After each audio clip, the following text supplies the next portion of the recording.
I married him because of religion, nothing else. For me, it's a mixed feeling because I never thought going into marriage, it's going to end today. And it was never my making. I really tried to build my home, hold my home. But it's unfortunate that, like they say, it takes two to tango. This is a very perfect opportunity for me to clear my name because they spared my name. They've tarnished my image over the last 3 years. Now, it might interest you to know that I endured bigamy for 2 years. I endured adultery for over 9 years. Under the same roof we were, he got married to somebody from his tribe, and everybody expected me to stay. In fact, I endured in the house for 2 solid years. This man never ate my food. For 2 solid years, we never lay on the same bed. But I would get up in the morning and still brace up. And it got to a point I said this was becoming too much. And I want to interest you is this. The whole family teamed up with him, went to the east, got an Igbo woman for him. As I speak to you, they have 2 children together. And I said, I cannot continue. I have to go to the courts. In 2018, this man defrauded Intercontinental Distillers, makers of Chelsea and the other drinks.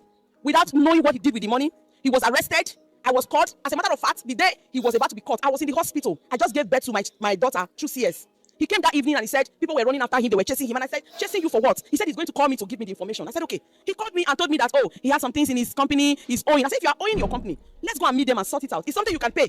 He said he can't go alone. I took excuse for my doctor. That, can I go? Even with the stitches I had bandage with me.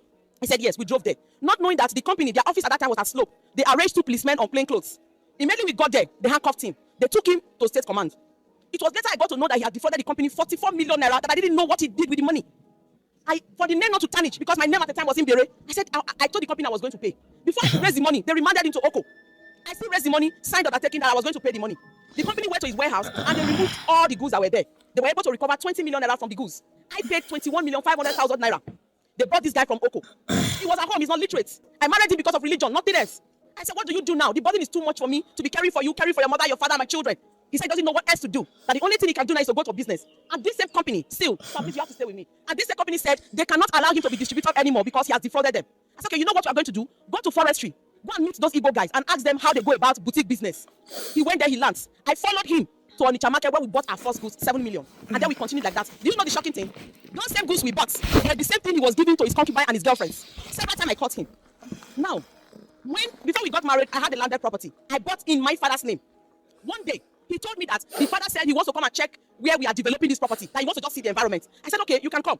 We went there. Immediately, father got there. I never knew it was a plan for me to discontinue that project. Immediately, father got there. The father said, my daughter, you people cannot stay here. You see this tree that I'm seeing behind? Bad people used to use it at night. If you people build this house here, you cannot stay. And I told this ex-husband of mine, I said, what do we do? He said we should sell the property. My ex-husband, that we should sell the property and buy plot elsewhere. I said, okay. I was in a maternity leave when I told him, we have our child now. We cannot continue to be raising children in a rented apartment. What do we do? He said, we can get a land in Iowa. I said, how much? He said, around 300 or 350. 2016, I gave him that money cash. He went, he bought the property. After some days, he came back and gave me the documents. The documents were in his name. And I said, how come you now go raise this thing in your name in Pidgin? He said, am I not your husband? Are we going to separate? Not knowing that they already planned this thing from Genesis, that this person is influential, you can make money through her. Thereafter, you dump her and go and marry from our place. That was the reason the father encouraged me to discontinue that project. Do you not know the shocking thing? When we came to this court, I told the court the honest truth. I said it's my property I bought, but I bought in my husband's name. Initially, he said it was his property. Later, he amended his petition, brought his mother with walkie stick to this court one.